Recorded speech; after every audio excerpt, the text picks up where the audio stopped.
Good luck. Hello, everybody. My name is Lat Mackey, and this is Sequence Break, a podcast that features conversations with speedrunners, developers, content creators, and everything in between. This is episode number 80, and we're going to be talking a crap ton about Super Mario Land and Super Mario Land 2 with a world record holder many times over on Super Mario Land 2, but also a person who just apparently can't put the game down. Oh, dear. Thank you so much for joining. Hello. Oh, dear. How you doing? You're very welcome. I'm doing very well. How are you?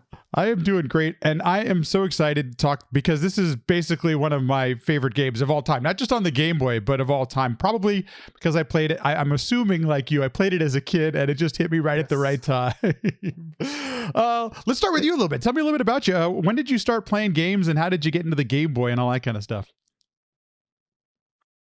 I had some thinking to do about that because I didn't quite know before this podcast. I didn't quite remember. There was it might have been Tiger Electronics handheld thingy, a very small one, like Yeah. tiny, not the ones that you know, the ones with the D-pad and the two buttons. That was already more advanced. It was much simpler, and it was like a Game and Watch game where you had to play a soccer goalie.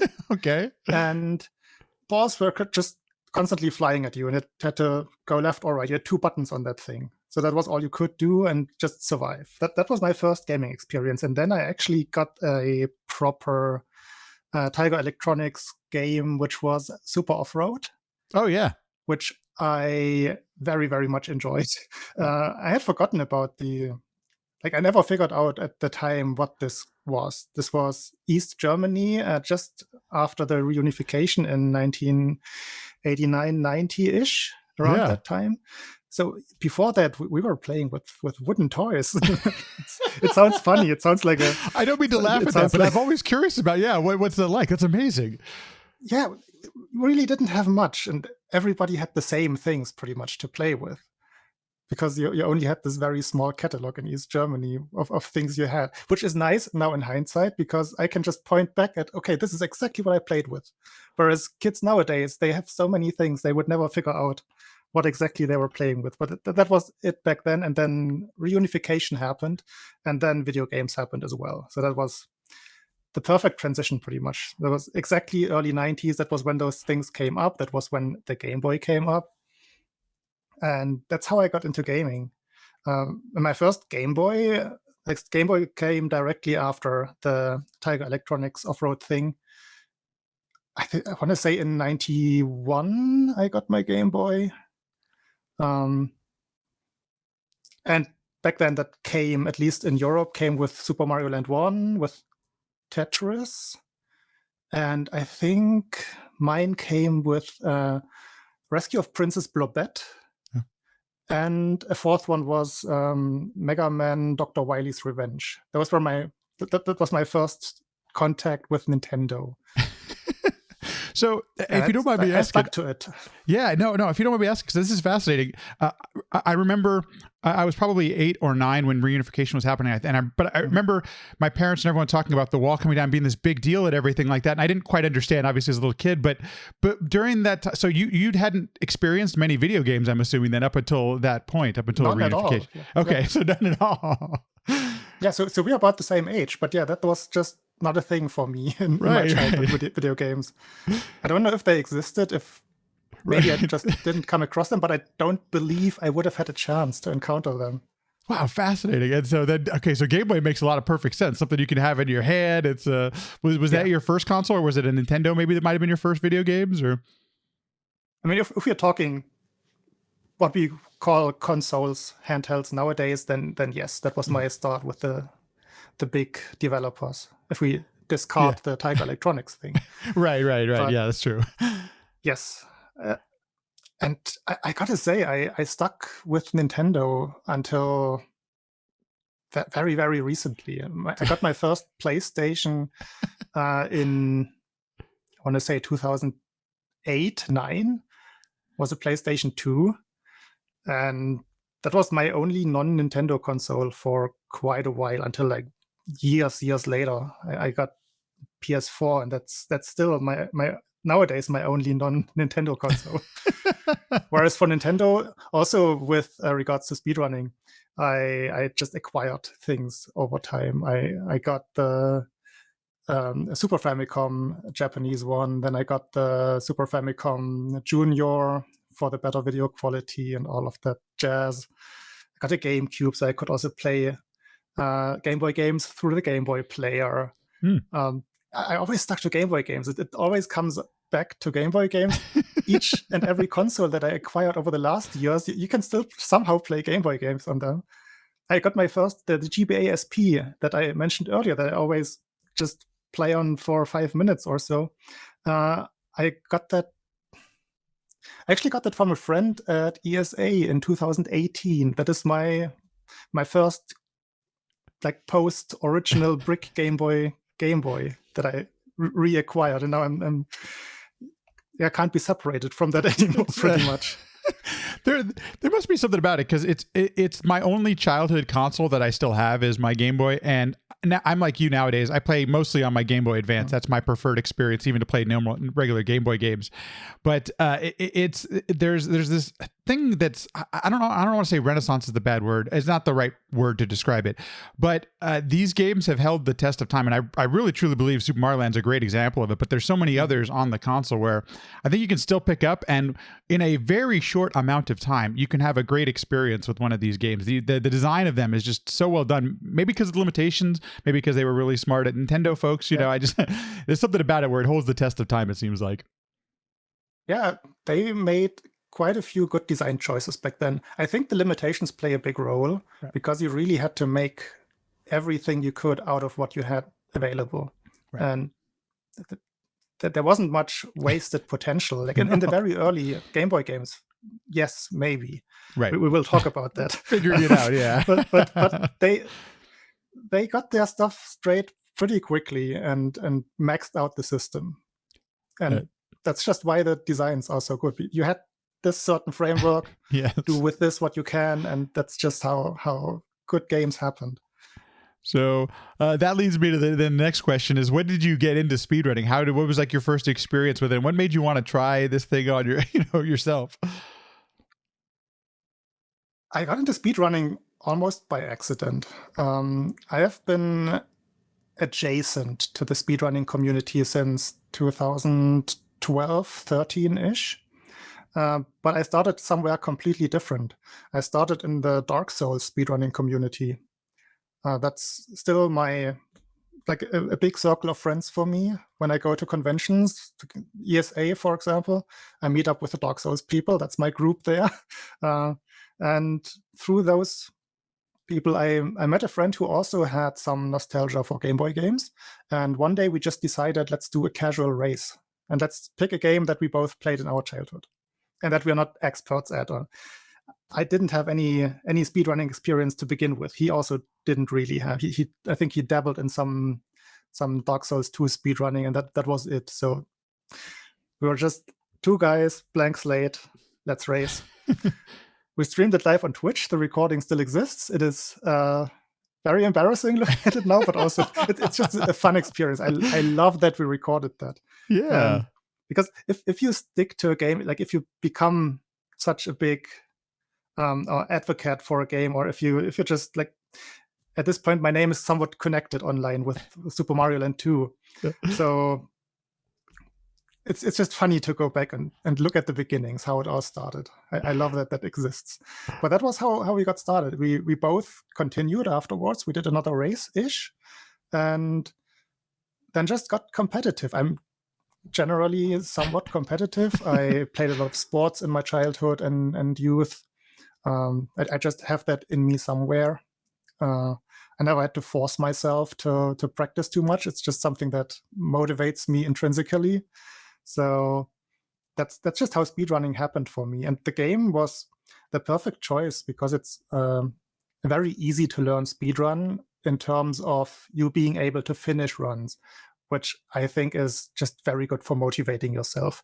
If you have a very difficult game and you have to just abort lots of runs and you don't have much experience yet, then it's kind of hard. You already need a mindset to push through that. And with a game like Super Mario Land 2, I don't think that hurdle is so big. So that is how I very smoothly came to speedrunning. I got to tell you, I'm jealous that you have one of your first attempts ever. I have my first PB. I recorded it somehow, but I don't have some of my first attempts, and I would love to just see the progress. I started with Super Mario Brothers 3, and I would just love to see, that's so cool that you're totally right. Just having that piece of history. We've been talking a lot about that actually on the podcast, recording history, because I think things happen too, where you may want to see, hey, why was I able to do something? It's really great just seeing that progression from, where you started to where you are today. And I mean, I'm not gonna try to go too far out of scope, but that is something that I still I always valued that a lot. Watching casual playthroughs on Twitch, that is just great, even for people who think that they know everything about the game. You always see something. Why?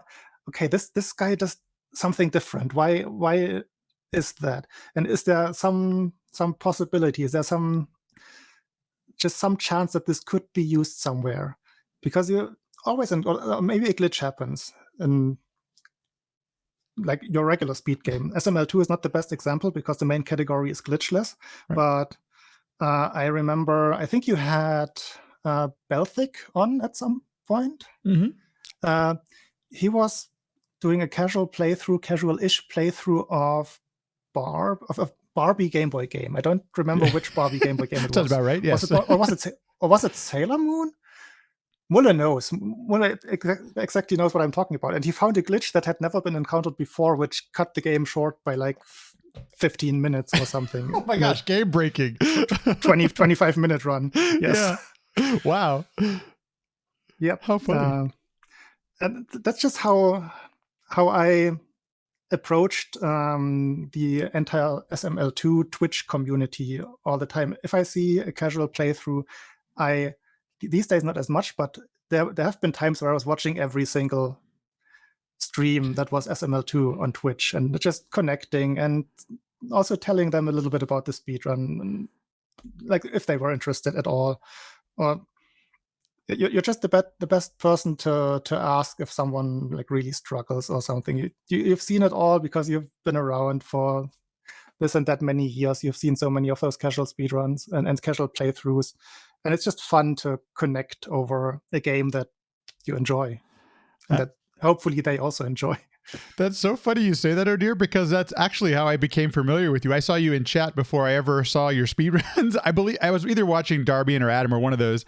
And if there's one thing that I really do, this happens in a lot of games, but very much so in this game as well, where if somebody's playing Super Mario Land 2, there's usually going to be, and they're streaming it, there's usually going to be some Super Mario Land 2 speedrunners in there. And for a person who's played, I'm sure you've done 1,000 attempts at this point. That's so cool that people you still are into the game. And that's one thing I guess I love about speedrunning is even after 1,000 attempts, you could still have a passion for the game and you still are into it, right? Yeah. So also the funny thing is I actually did not play SML2 as a kid that much, since that was your introduction earlier, which is funny on a different level. That's our community motto pretty much. I've played this game as a kid as like a meme that goes through chats, that goes through on-site marathons. Like it's in the chat right now.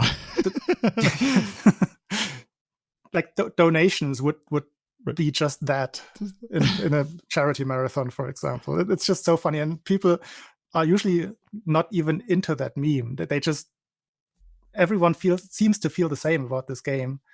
There's so much nostalgia going on, and I just love keeping that whole thing running, and I haven't stopped enjoying it. That's awesome. Mulan in the chat was saying he got the weird Barbie level skip glitch, and then EBC Bloody Candy got the Sailor Moon screen wrap thing. So there you go. Some little clarification, but makes sense. Yeah, I was sure if someone knows, then we'll. Right. Yeah. Okay, so let's talk about this. So, okay, this is a great way. This is understand how you got into it and how you started. There's now let's talk. I guess let's first start with Super Mario Land, and then we'll kind of move on to Super Mario Land 2. It's first of all, it's obviously a game I love with Super Mario Land, but had you already started Super Mario Land 2 before you started running? Before you'd done some attempts at Super Mario Land? What's kind of like your progression there? Super Mario Land 2 was my first one. That was the race with my friend that just got me into speedrunning, and I just continued that. Um, if we're talking speedrunning SML1 for me actually happened out of spite. It was a very funny story. So some people from back in the day might still remember Mug. Mug 1991 was a very proficient tasser and speedrunner. He's still around sometimes, but not very active anymore. He used to be one of those early Game Boy speedrunners on Twitch. He had very good times, world records in SML1 and SML2 and Kirby's Dream Land, I believe. He was just a trade, like a staple, pretty much. And he was always egging me on because I had at some point beaten his years-old Super Mario Land 2 time, and he was egging me on. Come on, play Super Mario Land 1. That's the better game, which I still heavily disagree with. So I started speedrunning it just out of spite to beat his time there as well, which eventually happened. I never managed to get a world record or anything. I got somewhat close, but then Callum Bell at the time just completely destroyed the old world record, and at that time I didn't deem it worthy anymore to keep continuing my journey. I had submitted a Super Mario Land 1 run to an ESA marathon, which was not a good idea in hindsight, because I also submitted SML2, and they thought it would be a good idea to make a Game Boy Super Mario Land block. So I ran both games back to back. If you know how the physics of those both games differ from each other, it's not a good experience to instantly switch from one game to the other. So that's my SML1 speedrunning story, pretty much. I'm still around the community somewhat. I have followed the recent developments in speedrunning. Japanese runner Ape has gotten a really, really good time now. You mentioned Adam earlier, Adam Ferrari 64, who is also the current world record holder in Super Mario Land 2 glitchless. He had put down a ridiculous time at the time, and I sometimes you catch yourself thinking, now the category is dead. Right. Which, as a speedrunner, as a seasoned speedrunner, you probably know you should never do. Never. There's always something else.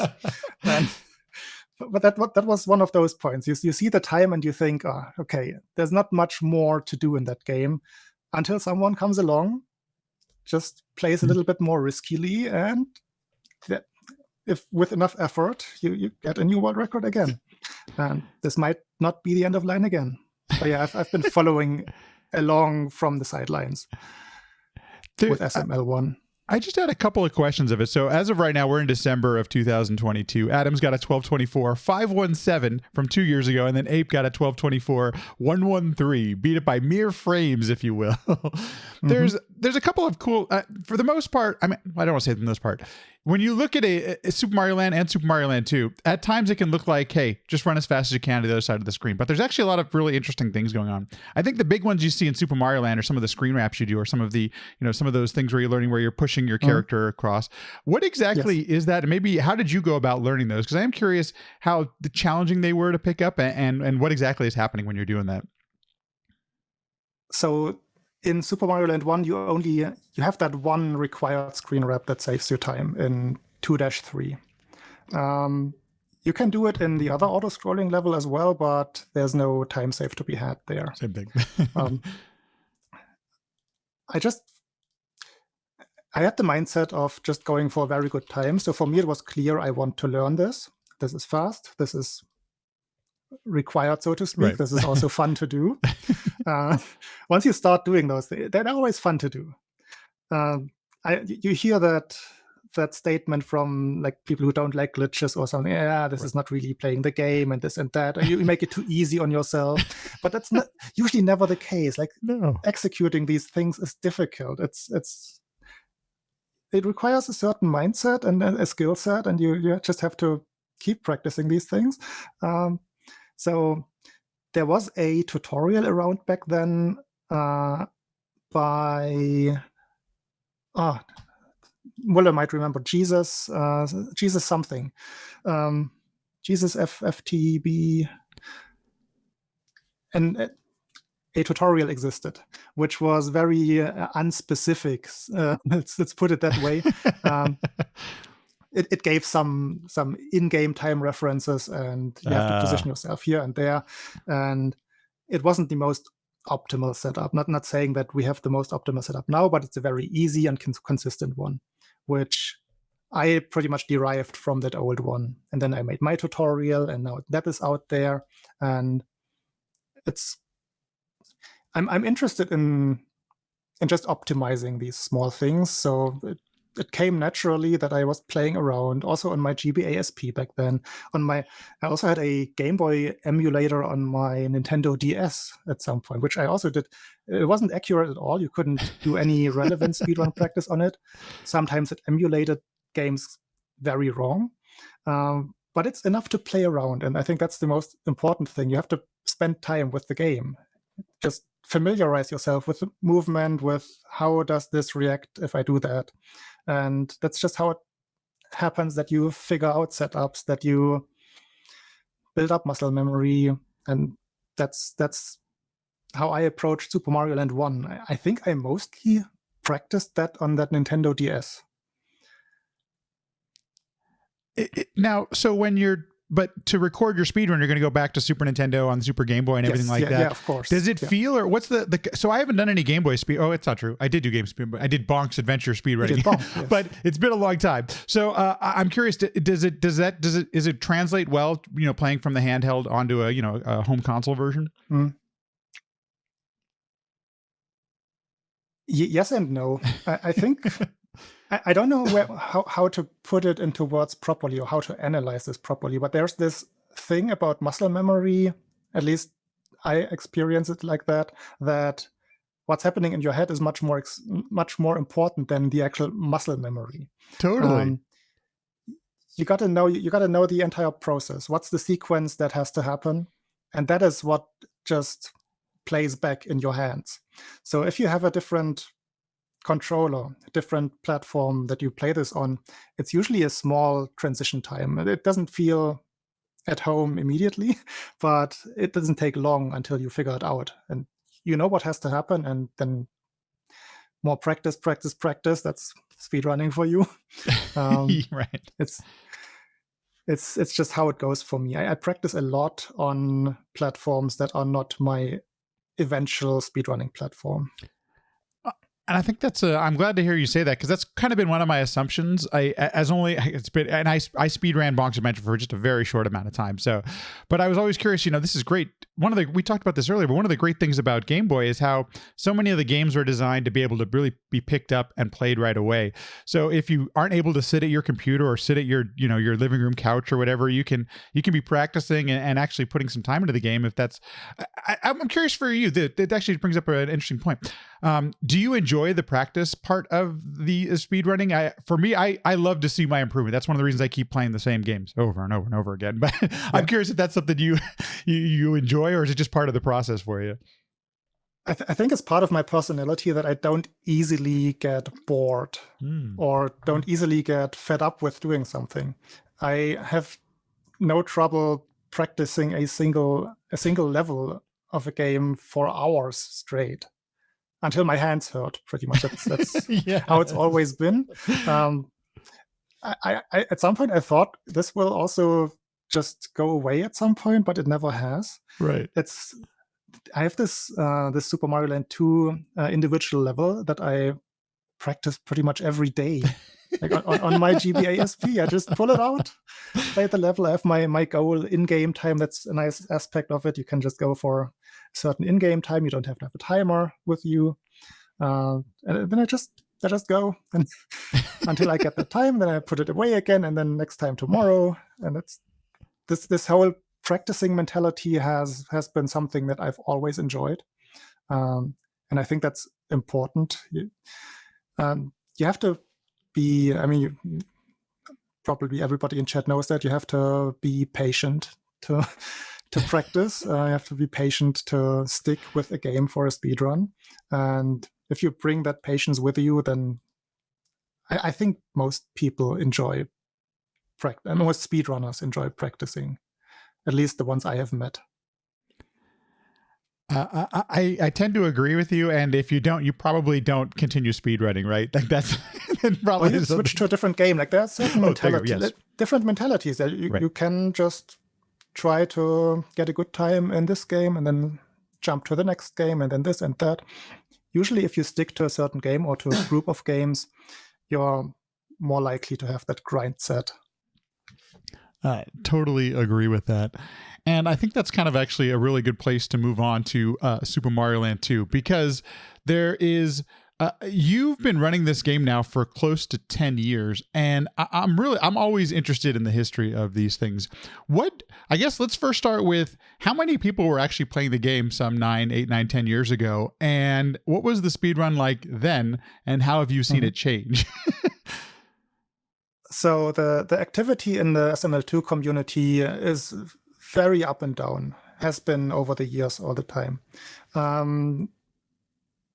I think the first, I did some research back into the very olden days when I haven't been around. And there was one run on Speed Demos Archive for a 32-minute time of Aqua Tiger, which was I think that's still the first recorded speedrun of the game out there. And there was no community back then, as to your question. And then several people seem to have picked it up at the same time. Mark, that I mentioned earlier, he was one of the very early speedrunners, did some testing, I believe, in 2011, and then speedrunning 2012, 2013, into 2014. And during that time, it was relatively very active.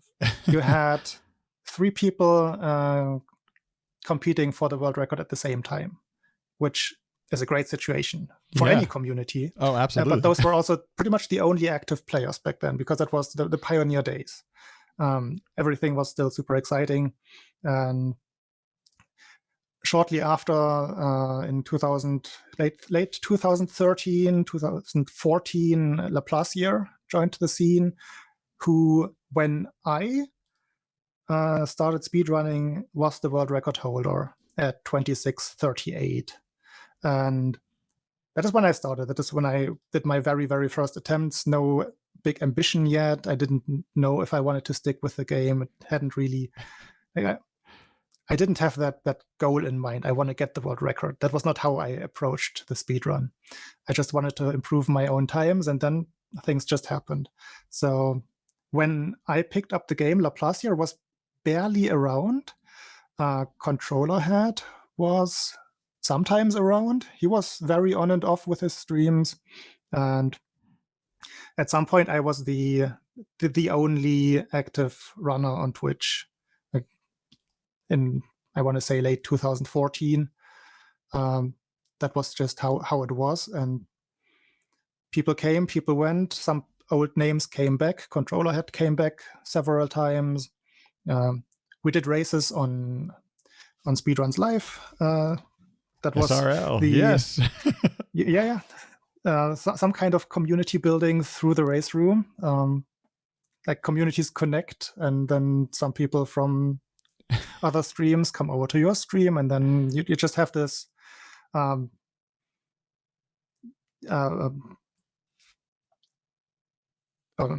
lacking words.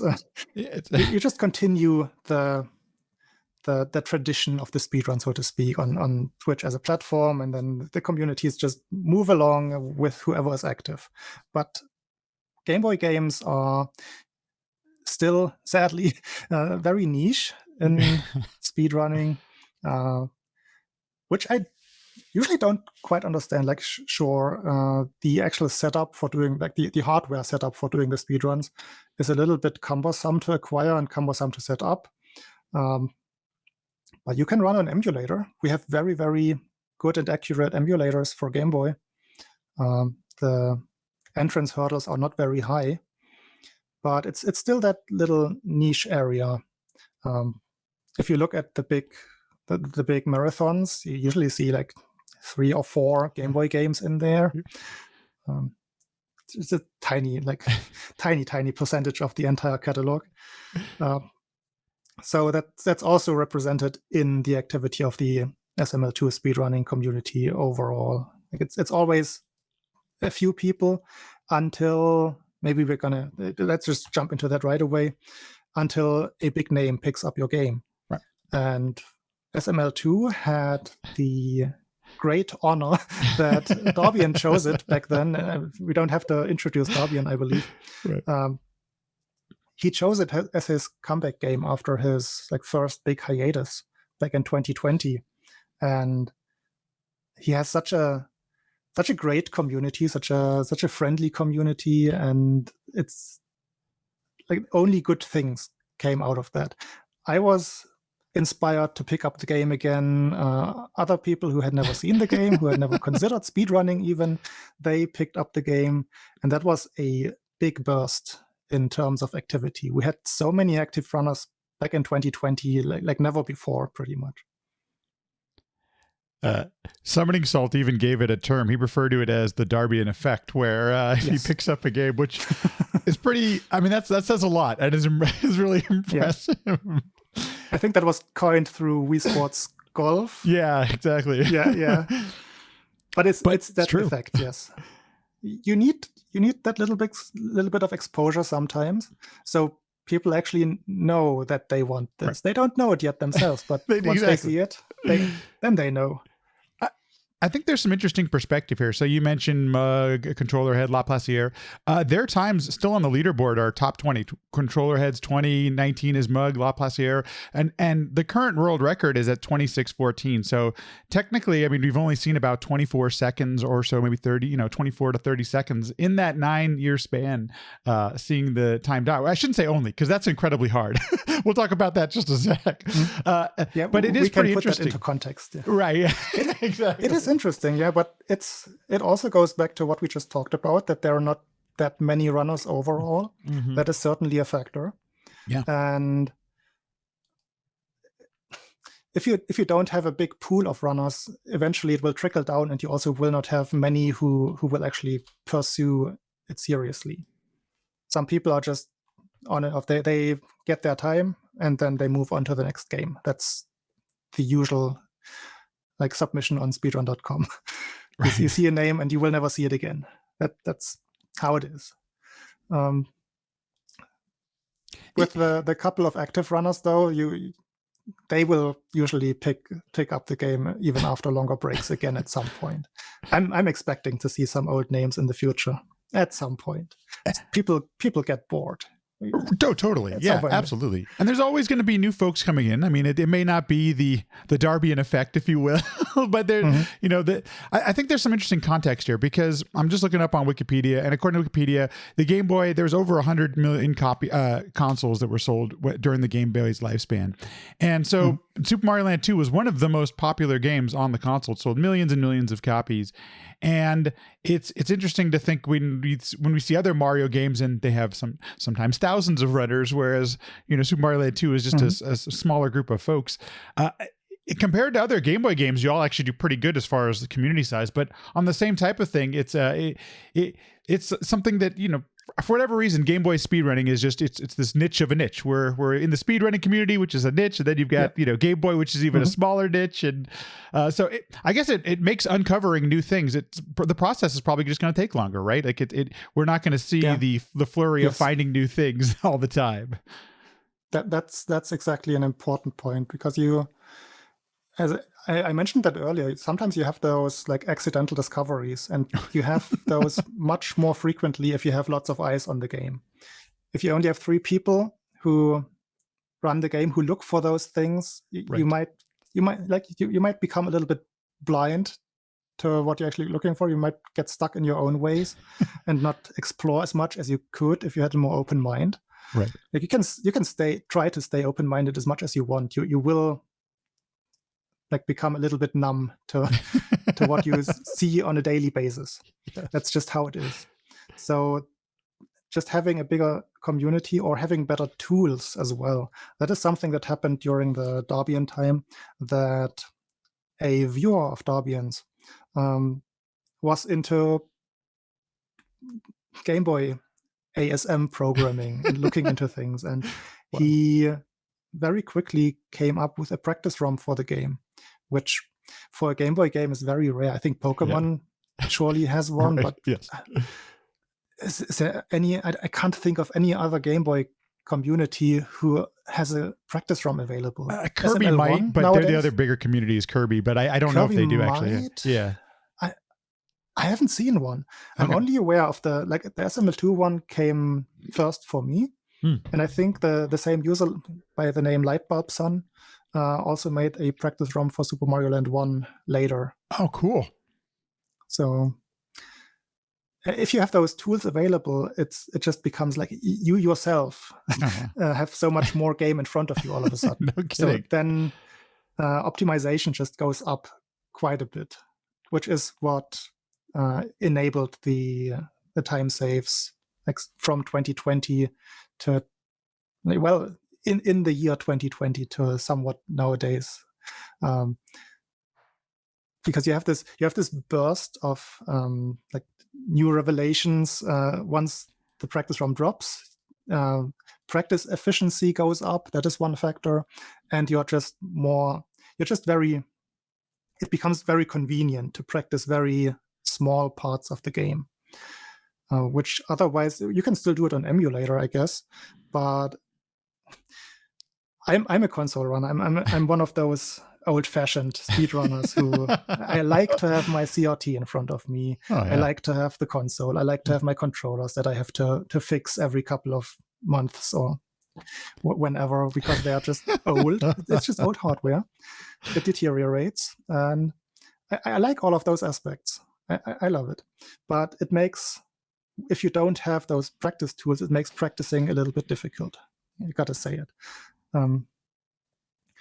So once we had those additional tools, there was just a big burst in just quality of life improvements in terms of practice. So let's do this. Let's go over a couple of the quick mechanics, and then we'll get into some of the new strats that were discovered that have caused, since you mentioned since 2020, when you got the practice ROM, to make the time go down. There's a couple of basics that I found were very interesting that I wasn't even aware of until I started hearing speedrunners talk about it.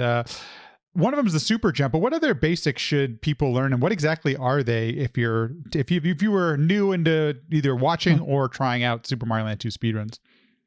Yeah, in terms of physics or the game engine, SML2 it looks deceivingly easy, but there's a lot more detail to everything. So you mentioned super jumps, which is if you do a maximum height jump normally, you just hold the jump button down and Mario just reaches his maximum height at some point. If you, however, there's an engine aspect to that. There's like a very basic physics engine.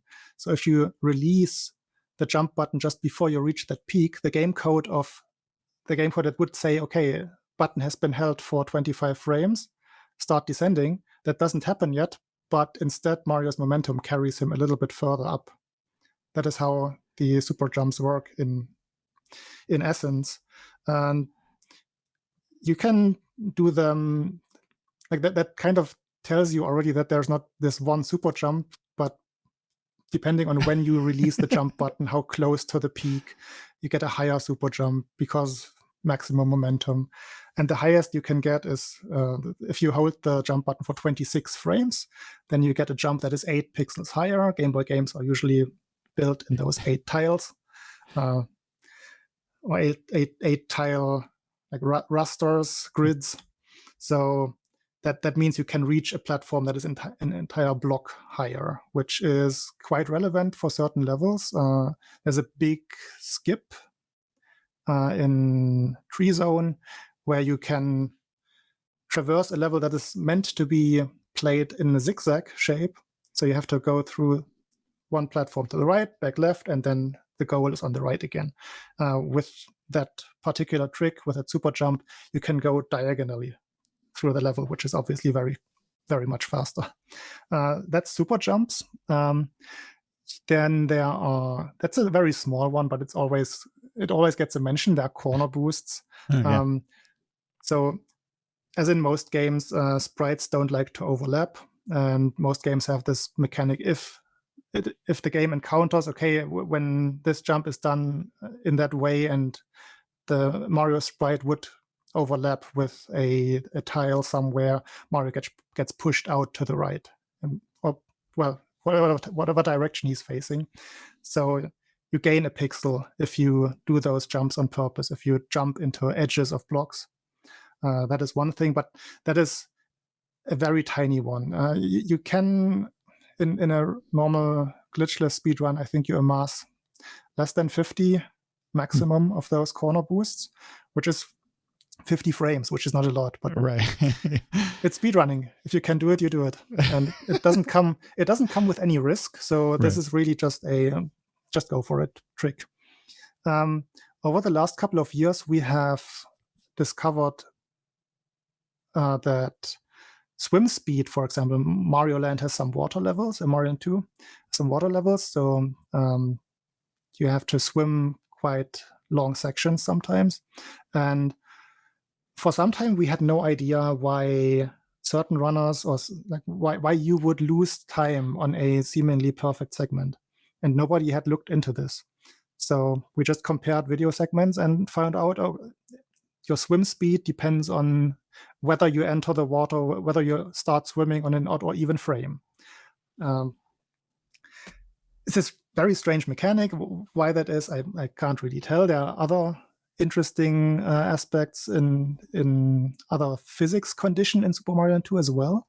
If you remember Space Zone and the moon level, you have very different physics in that level. And with those physics, for example, walking on the ground is faster than jumping or floating through the air, like quite a margin, actually. That is very visible, how quickly you, for example, an enemy shoots a projectile. If you just jump along with it, you have the same speed, but if you walk on the ground, you catch up to it pretty quickly. So that was one of the more obvious ones that was already known. We hadn't known about the swim speed thing, which essentially is the same speed difference as on the moon. Does it work the same way? Is it still auto? Is it based on what frame you're on, or is it? It just has I think it just draws from a different table in terms of the speed oscillation. So gotcha. Speed in SML2 works in like oscillation patterns of 8 frame segments. So running speed would be a 1 2 1 2 1 2 1 2, meaning Mario moves 1 pixel on one frame, and the next frame he will move 2 pixels forward, and so on. And I'm pretty sure that's the only difference. Oh yeah. Speed oscillation is always blame speed oscillation. Yes. I mean, since you have those patterns where Mario sometimes moves 1 pixel, sometimes moves 2 pixels on a frame. If you have a frame perfect trick, sometimes, like for the corner boosts, it's I think that's the only relevant part. Sometimes you cannot get one of those corner boosts because Mario moves 2 pixels on that frame anyway. So it depends on the setup. Sometimes you can't. It's not too important. But yeah. So what I would assume, and I'll just ask, so when you're first picking up the game, I assume that most of the time saves come from execution, not necessarily some of the randomness in the game. Just the better you get at those basic type of things, the faster your time is going to be. Yeah, that's what I mentioned earlier. You can pick up this specific game, and the entrance hurdle is not very high. You can finish runs without having to do all of the tight tricks. You can get probably a time under 28 minutes without bothering too much about like practicing too hard, which is decently competitive for most people. If you go below that, you have to start practicing like proper techniques. You have to practice the super jumps. You have to practice not necessarily the corner boost. That's always just an add-on. But things like those moon walking strats, boss fight strategy. Boss fights are very, very short in Super Mario Land 2, usually. But to actually execute the fight optimally, since they're so short, it's a very small window that you have to optimize, which comes with its very own challenge. For example, the most complex fight in the entire game is the space boss Tatanga, which, going back to Super Mario Land 1, was the final boss in that game. Makes a reappearance in SML2 as the boss of Space Zone, and has very, very interesting characteristics in terms of how the fight works. There are 2 timers going on at the same time, which determine, it's a strange connection. Tatanga shoots a horizontal fireball every 255 frames. And that timer ticks down until he shoots the next one. But if you stun the boss at any point, he will stay stunned until that timer has trickled down again, which means during that stun time you can't damage the boss anymore. So we had to come up with very tight timing for shooting the boss so that he stays stunned with the timer on a very low time. So you can just, like I say just, but it's very, very hard to fight that boss quickly because of that stun timer. You have to know exactly what you're doing, which I didn't even think of that earlier. We also have a dedicated Tatanga practice ROM just for that boss fight, which gives you all of the internal timer times and which just helps you a lot because you see the numbers. Okay, I started going towards the boss on this frame, and that means I arrive while he is in this oscillation, like a different kind of oscillation, but he moves up and down. So you kind of have to time when you approach the boss, so you reach him when he is in a certain state.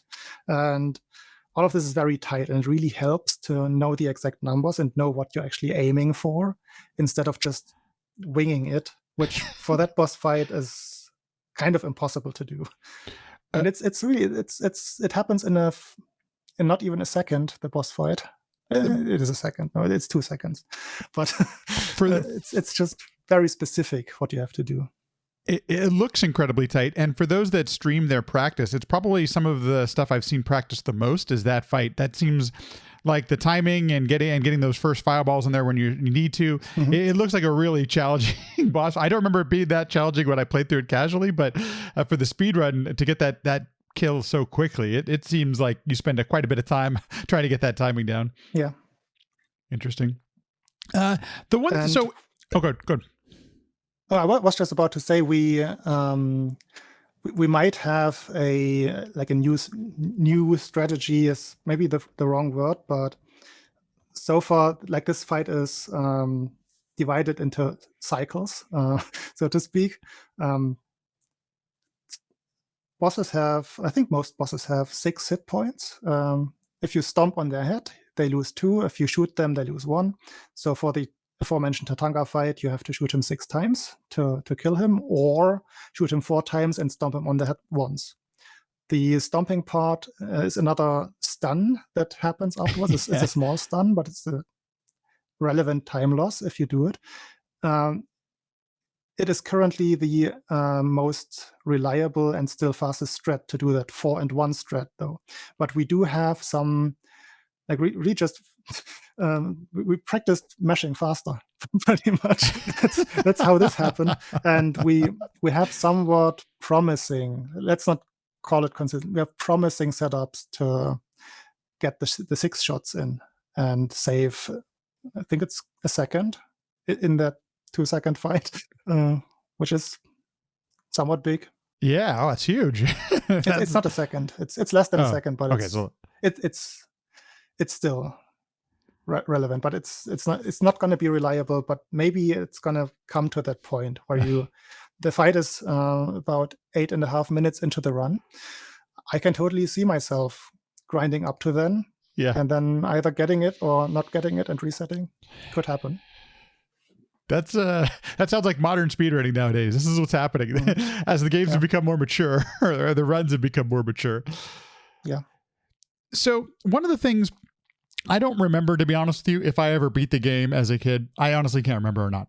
But I do. I played the game casually a year or two ago, and the castle, the difficulty spike is quite apparent, and it's what folks talk about when you see this game run in marathons. As far as the speedruns goes, is that does the game get more difficult from a speedrun standpoint when you get to the castle? Is it as challenging as during the casual playthrough? Yes and no. It's still one of the hardest levels. It's certainly one of the longest levels. So you just have more time to make mistakes.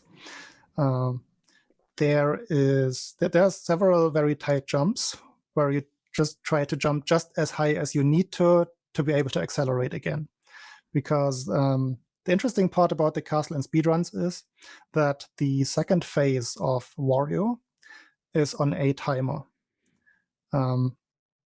And that is tied directly or indirectly, it doesn't really matter, but it's effectively tied to the in-game timer that you see on the screen. So when you go into the second phase of Wario, if you know how the timer works, you know what kind of pattern you will get, because he will fly in the room, fly around, and at some point drop down onto like he's not aiming for Mario. In a way he is, but not really.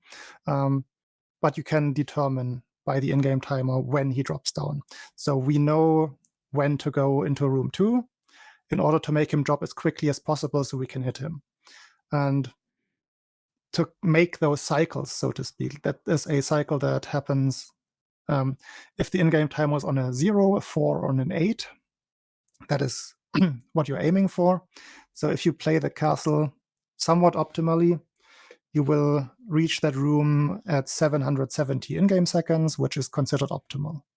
So all of the small mistakes you make earlier pretty much result in losing what you would like analogize with frame rules, so to speak, just pretty big frame rules in this term. An in-game second is 0.8 seconds in SML2. So if you, let's say you're not a top runner, but you're aiming for that second fastest cycle and you miss that, then you have to wait 3.2 seconds for the next one. So painful at the end of a run. It is very painful. So in that regard, the castle is kind of rough, even in the speed run. Ouch, but there are harder levels to do that require, like in terms of the castle, it's less the timing than jump accuracy. In other levels, you might have to have a small pause that you do. For example, in Turtle Zone 3 in the whale, there's a new strategy for grabbing a power up there, and that requires you waiting for an seemingly arbitrary amount of time. You just have to react to either you internalize the timing or you react to what you see on screen. Go by visual cue. But I think those things are easier to mess up than timing a singular jump.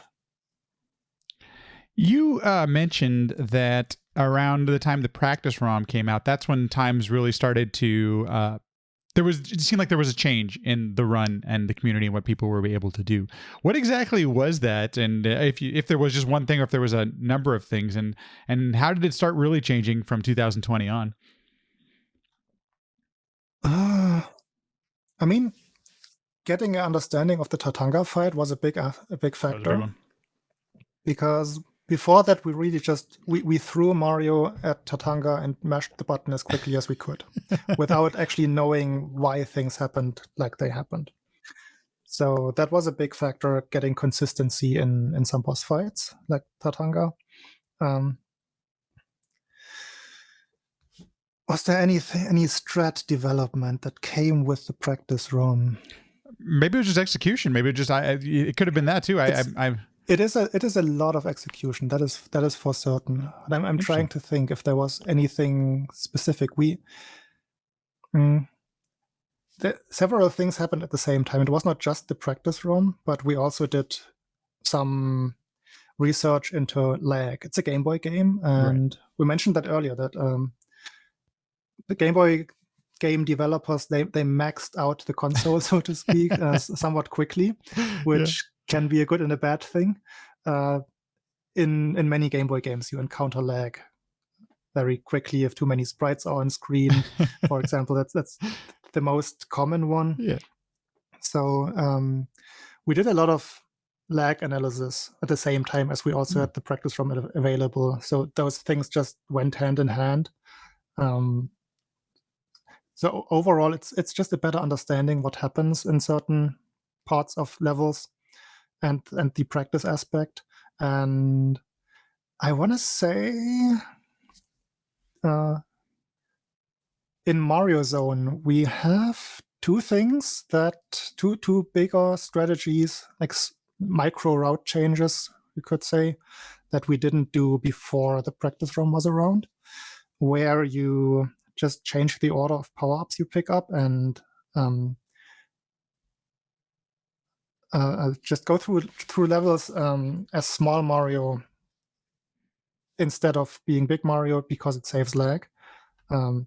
Mario sprite consists of several sub-sprites, and small Mario's sprite consists of less than Fire Mario's, for example. Like there you have the feather on the head, that is its separate sprite, I believe, or sub-sprite. That seems to play a role in terms of lag. As small Mario, you have way less lag in general. So in that regard, we changed some strategies, which then again involves a little bit more risk because you're one hit away from dying. But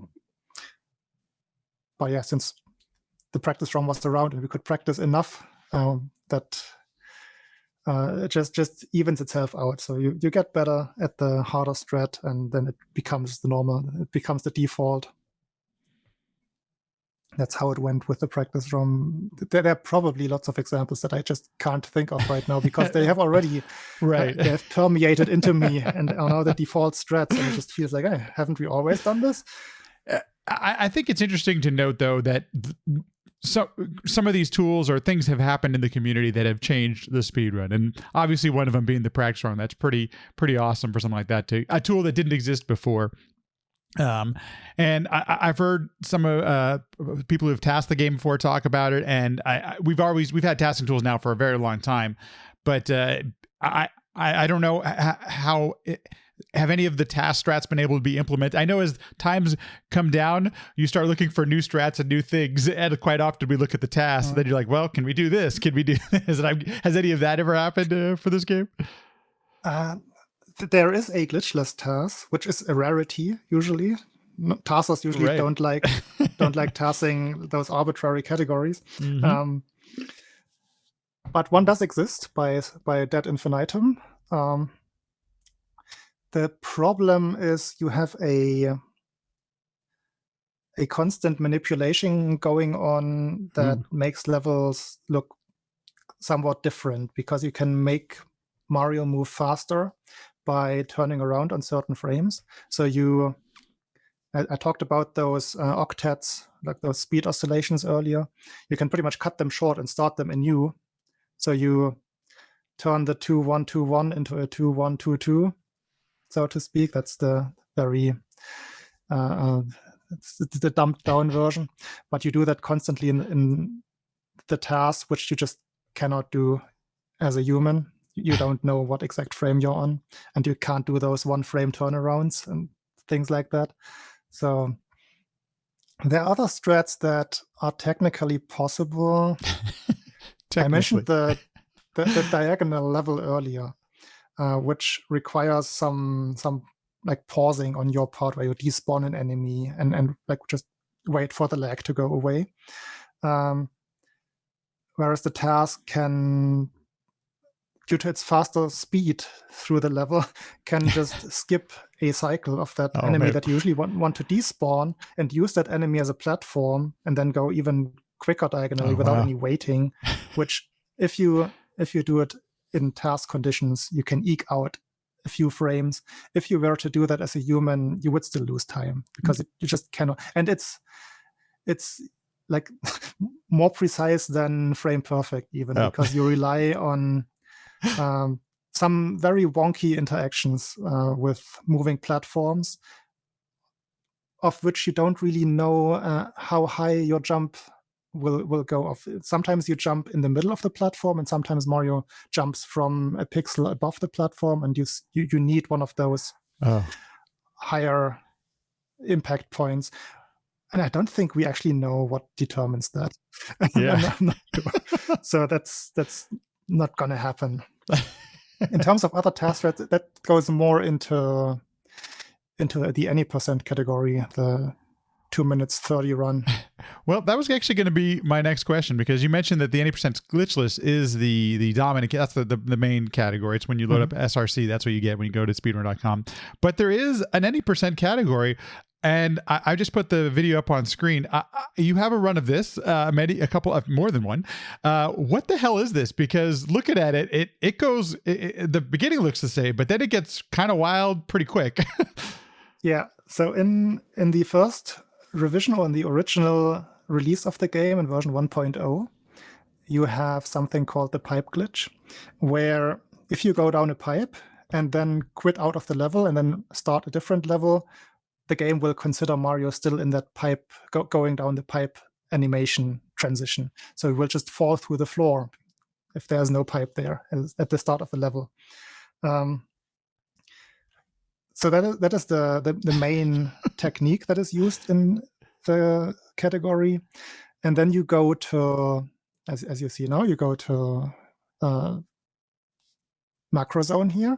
And in macro zone, you do the same glitch again, because you lost it the last time because you finished the level, finished the first level. Then now you have the glitch again. You take the glitch out of macro zone, carry the glitch over. It's called the carry over glitch into pumpkin zone, where you start the level. The game thinks you trick the game into thinking you're in the pipe, and Mario will fall through the floor. And below the actual level, you will first of all find an almost exact copy of the level.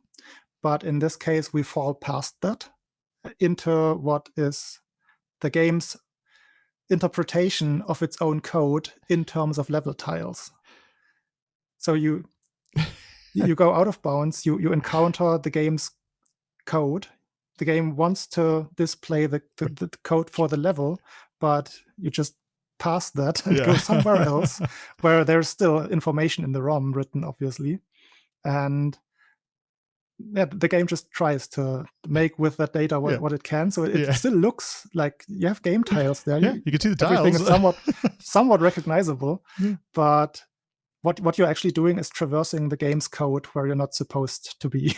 And there is a debug flag hidden in that very bottom section of the, let's still call it level.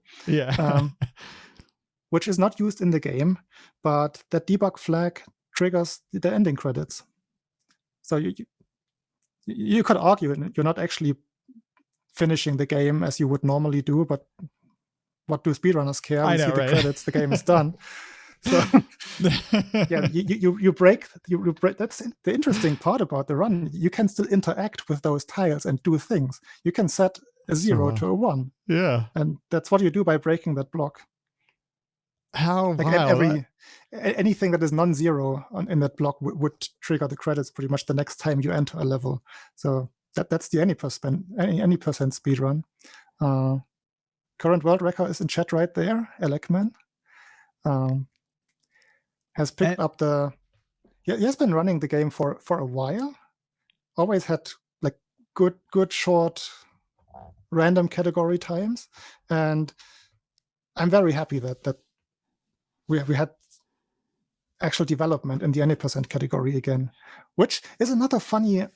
This is a really cool story that goes back to what I said earlier, that you, even as a seasoned speedrunner, you should always listen to input from outside, because there's just ideas that you might have discarded long ago, and someone just brings them up. And we had a random member in our SML2 Discord pop up and say, hey, at that ending of, they had a look at the entire mapped out map of all of that garbage area pretty much, and they see, okay, the exit tile that we want to destroy, that block that we want to trigger, is there, but we come down there and we go to the right.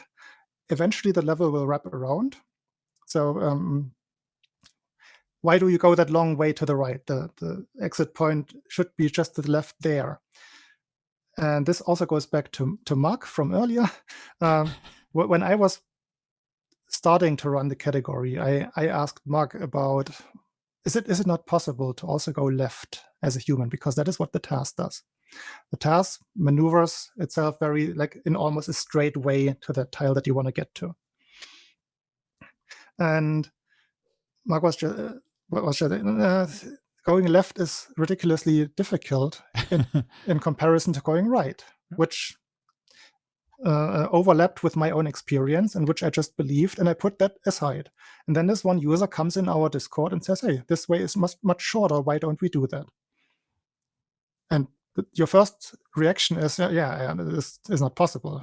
But we still started looking into it, and eventually, with a lot of work from Elecman, we figured out setups that enable us to go left instead of right, which just it brings down the time from the old one was 2 minutes 40, 41. I don't even remember my time. And now a low 2:30, I think, is possible, which I wouldn't have expected ever a couple of years ago. But you have those random inputs sometimes and just do them. And it also overlaps in part with the task. So we bring all of those topics from earlier together, and then you have a new strategy.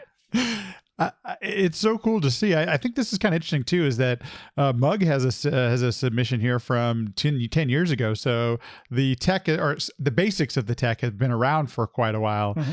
And the fact that just like we keep, it seems like it's a common theme, Super Mario Land 2 never goes away. There's always, there's someone's interested in it. I think that's kind of cool that Elecman has continued to grind this thing down. You're right, 234. So that's a heck of a place to go to, especially when you're when you have such a short run, all of these fractions of a moment really do matter.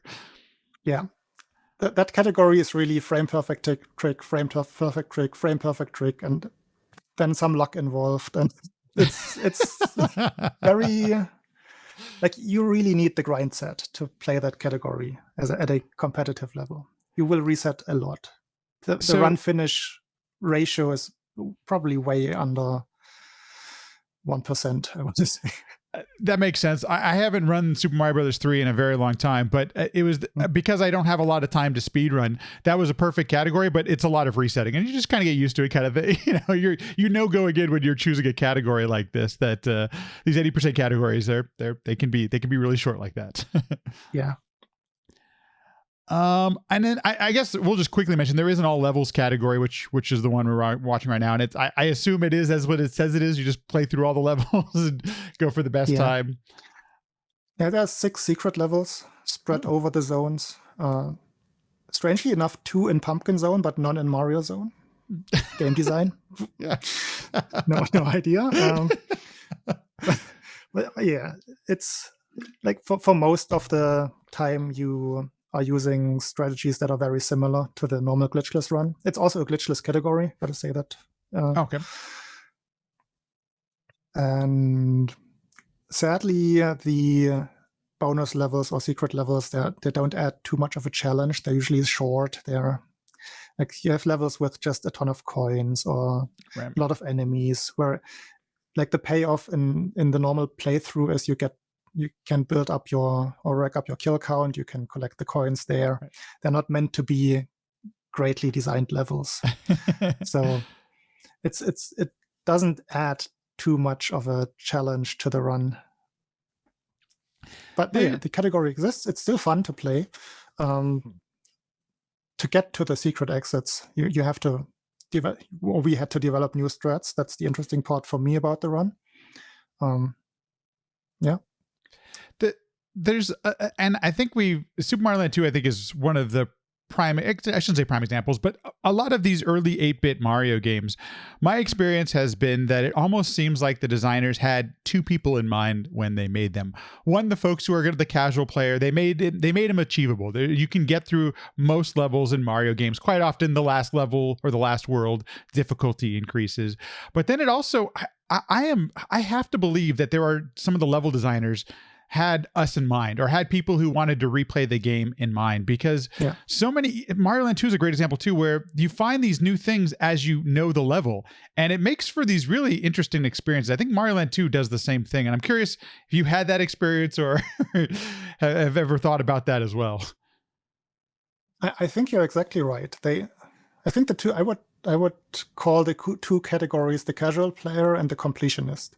And you just have that payoff that it's not a huge payoff in Super Mario Land 2, because what you gain is usually coins or an extra life, which are already abundant in the normal game. Yeah. But yes. Sometimes those things are just hidden so well with some Kaizo blocks that just randomly go up to, like, you have a ladder of Kaizo blocks that go up to a bonus life or something. Which doesn't really add anything, but it's also cool. I know there's this thing up there, and I guess it has some relevance for me and like the people who played the game a little bit more during a certain time, because we also have a randomizer for the game, and that randomizer randomized all of the power-ups and bonus life. So sometimes you needed a certain power-up, and then okay, this secret is hidden there, and you can check that. Maybe you get your desired power-up from there, whereas someone who doesn't know the game as well might just not know that that is even there. But yeah, I totally agree with you that there's a lot of, like, for a simple platformer like Super Mario Land 2, it has a lot of replayability. First of all, because you can traverse the overworld in whatever order you wish. You can replay levels as much as you want, except for the boss levels. So you can just move around in the game very freely, which encourages going to look for things. And that, I believe they did very well in that game. Agreed. And on top of that, I try not to be too much of a Nintendo fanboy, because as a company, they do some things that I'm not always a fan of. But they put together both Super Mario Land and Mario Land 2 have some of my favorite music in all of gaming. Which, if you're going to play a game 1,000 times, hopefully you like the music to it, because you're going to be hearing it a lot. And definitely, this game has one of the best soundtracks I've ever heard on Game Boy. It's just a really good one. Yeah, I mean, Kazumi Totaka is very well known for a lot of good soundtracks. He even has his own theme that he hides in the games that he writes the soundtracks for. The one in SML2 is actually somewhat tricky to find. Like, it's not even in the game, but you have to get the game over and then wait for like 1.5 minutes or something like that. And only then, after the original game over tune has subsided for the 6th or 7th time, then you will hear Totaka's theme for 5 seconds. Whoa! I had no idea. And I didn't know that. That's so cool. We mentioned that the game is not too difficult earlier, and there's a plethora of power-ups and bonus lives. So not everyone will even get that game over in the first place. In my casual playthrough, the only time I game overed was was in the castle, and it was the first time I'd avoided. So. How funny! How interesting. Actually, okay. I have to, I have to revisit what I just said. Everyone will get the game over, but in the castle, and they will just quickly start over. Yes. And keep trying the castle. Exactly. I was trying to keep a rough statistics when I was watching the casual playthroughs on Twitch. I would keep track of how many attempts people needed at the castle, and it was usually in the 40 attempts, which is quite rough. Yeah. That sounds about right. Over the entire game, you die like 10 times over the rest of the game, and then suddenly it ramps up a lot in the castle. Okay, so I was just looking. I'm pretty sure the castle took me about an hour to beat. I'm looking at my casual playthrough because I did stream it. I'm like, oh yeah, I spent about that sounds about right, about 40 lives in there. I wouldn't be surprised at all. How funny. You mentioned that even though you haven't been streaming a lot of it, you still play the game. You're still practicing. Is there like a time that you have in mind, or is it just something that always to keep improving? Like, is there an end goal for Super Mario Land 2 for you? I mean, I would lie if I said I didn't want to go for the world record again. that is always been like since I've been with the game for so many times, and at some point this gonna be it's gonna sound somewhat conceited, but I had gotten used to having the world record for a time. No, it's not conceited. I get it. Which it's not the greatest mindset. No. So I also love seeing the community thrive and other people's getting the world records. So, but it's still something that, like, for my own journey with the game, it would be a nice, like, I wouldn't even call it like an ending point or something, because I don't think I would stop there. You keep going. It's very open-ended for me. I don't have that. I never had that mindset. I want to reach this and that, and then I'm done. It's just not how I've ever thought about the game. Maybe it was like that for Super Mario Land 1, but certainly not for SML 2, because I don't stop having fun with the game. Like, even when I'm not streaming it right now, I'm not fed up with it. I'm not burned out of it or anything. It's always in the back of my mind somewhere. Inseparable at this point. Well, I think so. I was, as I was doing some research for this interview and this chat and stuff, I noticed that you've done some tutorials and still very active in the community. I know the tutorials from a little while ago, but just seeing I think I can definitely get the feeling that this is not a game you're going to put down anytime soon, which is pretty darn cool. Maybe in terms of goals for the future, making a new tutorial something that is more accessible. Like, the old tutorials, like 5 hours long, and you have to go through timestamps. And right. Nowadays you look at outdated strategies. It's been in the back of my mind to maybe make a website, like a wiki tutorial-ish thing. Maybe that's something that I'm going to actually do at some point, and not just be in the back of my head, but actually we have several people who can contribute to something like that. And why not use the manpower that we have? We have Elecman in chat, we have Chubalu in chat, both active runners. A lot of knowledge. Chubalu is also doing a lot of theory stuff with manipulation, strategy development, new level strategies, lag analysis. Like, why not put these things in writing? Because I'm going a little bit off track here again, but that is something that I've noticed over the last couple of years. Like, if we go back to the Speed Demos archive times, like the very, very old times, what I appreciate of that is you have those write-downs of the strategies. They're there, in the records. They're right there. You pretty much get an explanation for why the runner does what they do in every single level, for trick explanation. That has somewhat gotten lost for most games. You have this body of knowledge that exists between runners in Discord servers. Right. Orally proliferated sometimes. Yes. Never written down. It just permeates into what people do. But if someone from outside wants to just read up on it, it's sometimes a little bit difficult to get across exactly what you want to get across without completely crushing them with a lot of information that is not structured, or that is just maybe not tailored towards the person who is asking. And for that, I believe the classic written down tutorial that you can just go to this and look at that, and maybe have different versions, have a speedrunner strat, have a beginner strat, or something like that. Maybe that could make the speedrun more accessible. I couldn't agree with you more. And it's something that keeps coming up throughout different guests that have been on the podcast. But the idea that, so technology is changing, but as of right now, we don't have a great way to easily access what you're talking about. Things that have been chatted about in Discord, stuff that is on a video. These are not things that are easily searched. But when you like Punch-Out is a great example actually of where a lot of the strats got written down, whether it was SDA or wherever, came facts even. There was a lot of information written about Mike Tyson's Punch-Out. So you could search it through Google or whatever, or wherever, and you could find some information that you were looking for.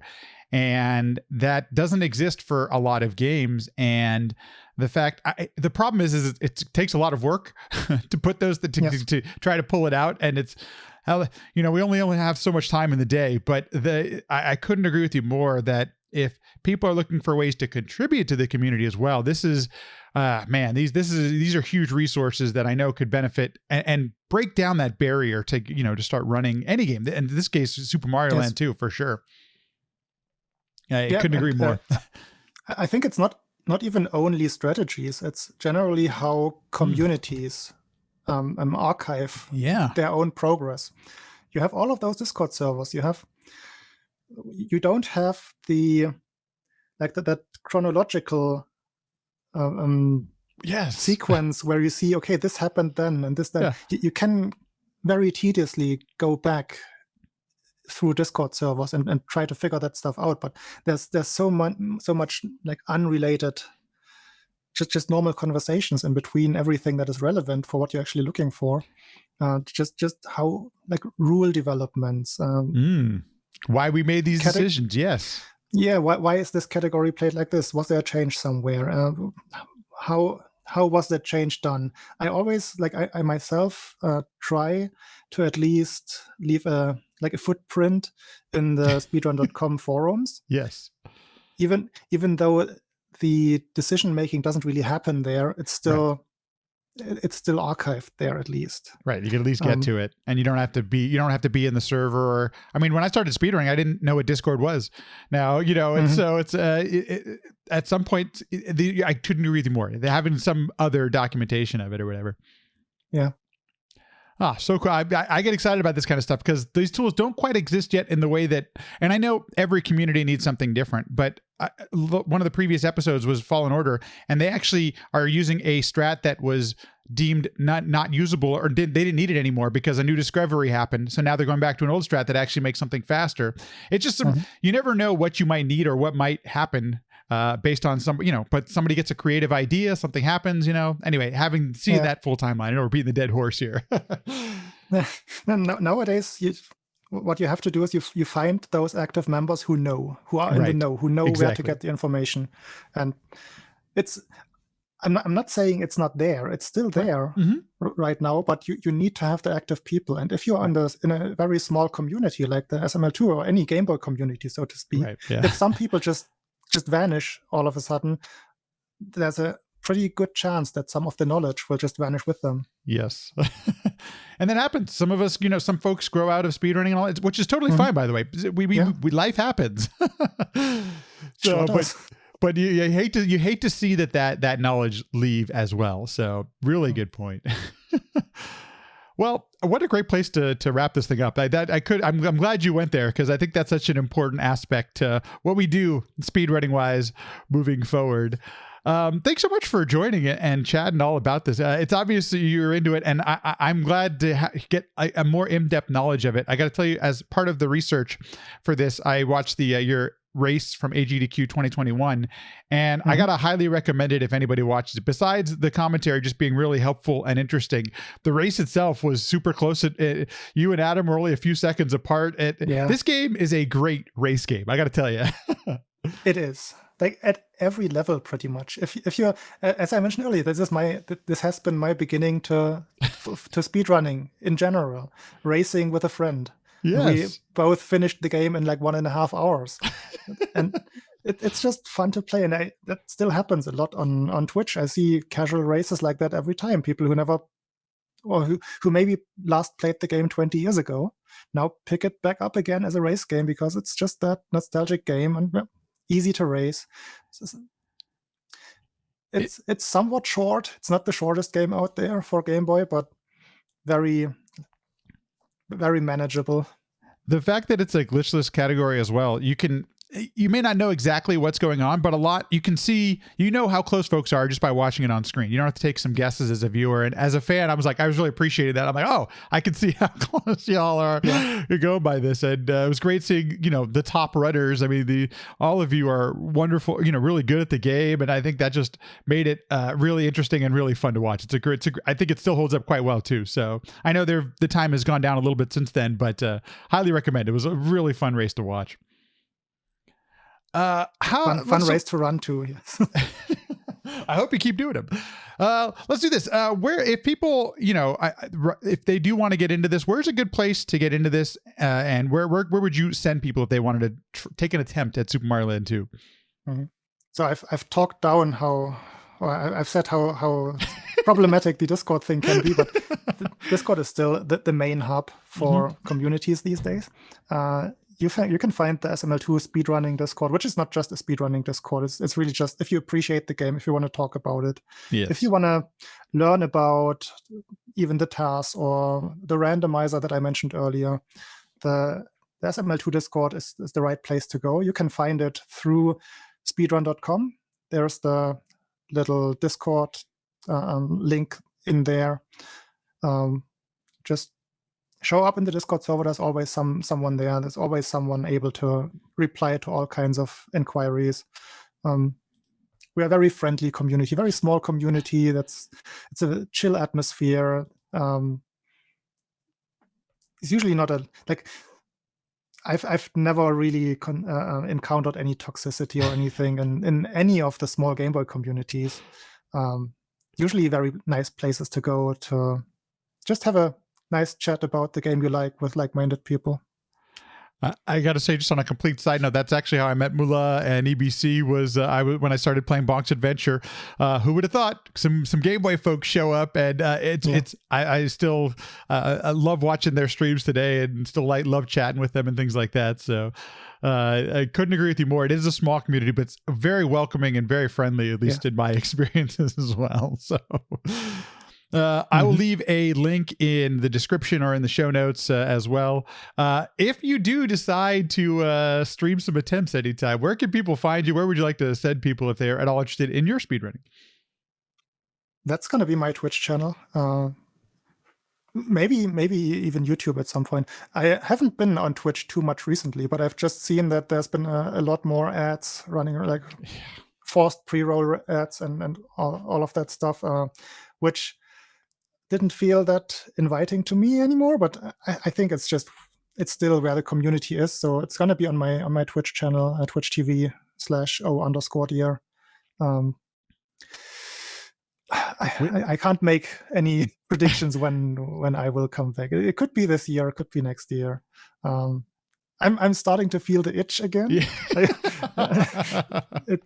It's been a process over the last couple of months, and as I said, I still enjoy playing the game a lot in my free time. So it's just going to be one of those things where I just have to flick the switch and okay, now I'm streaming again, and let's have some fun with SML2. I know the feeling. I have streamed a lot less myself recently, and it's tough sometimes to find times, but man, I feel you on that one. I've been getting the itch, and it's like, you never know. You never know what's going to happen. Well, thank you so much for sharing all of these insights and the history, especially of somebody who's been around it for so long now. I was thrilled that you said yes to this, because I love learning about the early days and then seeing where it's at today. And it's pretty cool to see what progressions have happened with the game. And then I can't imagine, who knows what the hell's going to happen next. You never know. I think there's still time there on the table. I gotta interject one tiny thing. I just saw it in chat. Chubalu mentioned Ayaka, Perfect Dream, who has he's number 2 in the glitchless category right now.